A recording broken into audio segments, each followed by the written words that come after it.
Bienvenue sur Artitime, ta dose d'humour culturel. Je te parle d'artistes morts ou vivants ou morts-vivants, de lieux culturels à absolument visiter et les autres à absolument éviter.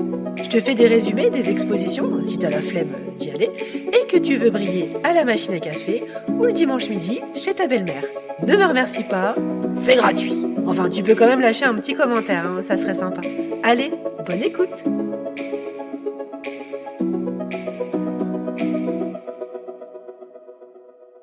Coucou mes petits curieux et bienvenue dans ce 34e épisode d'Artitime. Pour cette nouvelle semaine, je vous embarque dans un lieu encore peu connu, mais dont le nom est facile à retenir, à l'image des boîtes à cul ou autres espaces à paix. Et ce lieu culturel, c'est le hangar Y à Meudon. J'aurais préféré aller dans une boîte à cul. Une prochaine fois, promis. C'est le premier hangar à dirigeable au monde, l'un des plus grands et surtout l'un des seuls encore debout. Ah bah normal, hein, le truc n'est plus très frais. Il a été construit à l'occasion de l'exposition universelle de 1878 pour y servir de galerie des machines. Il est ensuite entièrement démonté et remonté brique par brique, un an après, sur le site actuel de Meudon. Et c'est à ce moment qu'il est légèrement surélevé pour y accueillir un ballon dirigeable. C'est un lieu grandiose de 70 mètres de long, 24 mètres de large et surtout 23 mètres de haut. Il est d'ailleurs classé monument historique de l'UNESCO depuis près de 25 ans. Et donc, ça vient d'où le nom de hangar Y ? Il doit son appellation à la parcelle où il a été reconstruit à Meudon, référencé Y sur les plans militaires. Avant qu'il ne soit rouvert au public en 2023 et réhabilité en tant que lieu culturel, il a vu défiler pas mal de chouettes choses. C'était la réserve du musée de l'air avant que celui-ci ne déménage au Bourget. Marc Chagall y travaille en 1964 pour assembler les différentes parties du plafond de l'Opéra Garnier. Pratique, les 2800 mètres carrés de la nef. Et le hangar a même servi pour quelques scènes du film Un long dimanche de fiançailles de Jean-Pierre Jeunet. Cette description ne pourrait pas être complète sans mentionner le parc de 9 hectares qui l'entoure. L'occasion pour y exposer là aussi de jolies œuvres. Vous y verrez notamment une œuvre du regretté Christian Boltanski, nommée Animitas. Sur de longues tiges plantées dans le sol, il a fixé 180 clochettes japonaises en fond. Elles se balancent au gré du vent et nous offre une musique douce et envoûtante. L'installation cartographie la constellation exacte du jour un peu spécial en septembre 1944, à savoir le jour anniversaire de l'artiste. Ces clochettes avant sont des objets traditionnels populaires au Japon, dotés d'un petit morceau de papier comportant une prière ou un yaku servant également à indiquer le sens du vent. Mais dans ce jardin francilien, l'artiste a remplacé le poème par une petite plaque transparente qui capte et reflète la lumière du soleil. Vous ne pourrez pas louper à l'entrée du parc l'œuvre de l'Indien Subhop Gupta. Il est également ambassadeur de la marque Tefal. Mais si, c'est le mec qui utilise des casseroles et autres ustensiles en aluminium. Vous l'avez peut-être vu au bon marché il y a quelques années. Puisque se réunir à table et partager un repas symbolise en Inde un lien familial et d'intimité fort, il recrée cette atmosphère dans ses œuvres. Et sa Jalsa, nom de l'œuvre à Meudon, n'y coupe pas.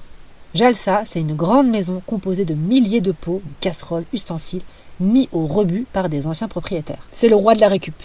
Mais il veut surtout, à travers ce rituel du repas, dénoncer la distance entre les peuples de son pays, rythmé par la diversité des groupes religieux et culturels de son pays.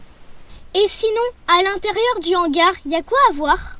Alors en ce moment, il y a une super exposition sur le soleil. Ce projet est né de la rencontre entre l'art et la science. Et comme convenu, les frères Bogdanov sont à nos côtés. Alors bonsoir Igor, bonsoir Bravo. Grishka. Bonsoir. Alors les œuvres sont un petit peu plus jolies, et voici celle que j'ai retenue. La vidéo de Pénélope Umbrico qui nous offre une accumulation visuelle de centaines de milliers de photos de couchers de soleil. Qui n'en a pas dans son téléphone jette le premier caillou. Outre le fait que voir un coucher de soleil, c'est splendide, l'artiste dénonce ici l'accumulation et la ressemblance des visuels et la matérialité des écrans qui ont capturé ce moment magique. Ces objets photographiques nous mettent à distance des phénomènes naturels et nous enjoignent à profiter du moment présent, peut-être sans téléphone. Pensez-y la prochaine fois que vous prendrez une photo d'un événement naturel et que vous le regarderez à travers l'écran de votre téléphone plutôt qu'avec vos yeux et votre cœur. Autre œuvre que j'ai adorée, celle du collectif Fragmentin. Ils se sont amusés à placer des smartphones dans un terrarium avec des lampes chauffantes en guise de colloque. Et ils ont créé des variations de température entre 25 et 55 degrés. Si vous avez vous aussi connu les canicules récemment, vous avez peut-être vu vos animaux de compagnie technologiques vriller quelque peu et indiquer sur leurs écrans « Votre téléphone doit refroidir avant de pouvoir l'utiliser. » Ah là là, la frustration. Dire que ce maudit réchauffement climatique va aussi nous empêcher d'utiliser nos téléphones. Quel malheur!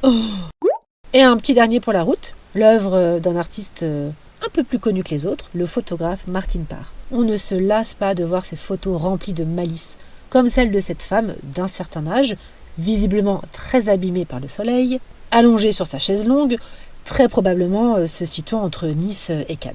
Car oui, on n'oublie pas, la vitamine D, c'est bon pour la santé, mais à petite dose. En cas de doute, demandez conseil à votre pharmacien.